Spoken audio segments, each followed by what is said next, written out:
Walang kawala ang isang #1 regional most wanted person na may kasong murder sa operasyon ng Cavite PNP. Ang buong detalye ay hatid ni Patrolwoman Priscel May Urbano. Ng mga operatiba ng Cavite Component City Police Station ang tinaguriang Rank 1 Regional Most Wanted Person matapos ang isinagawang operasyon sa lalawigan ng Pangasinan.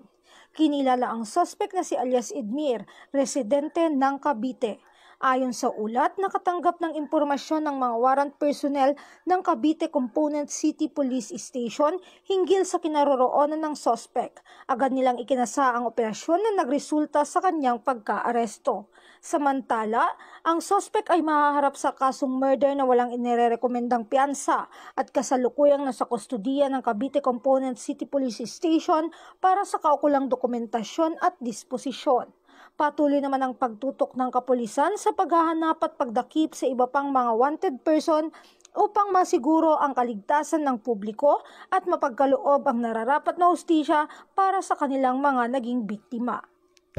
Mula dito sa PRO Calabarzon, ako ang inyong Police News Network correspondent, Patrolwoman Priscel May Urbano, alagad ng batas, tagataguyod ng balitang pulis.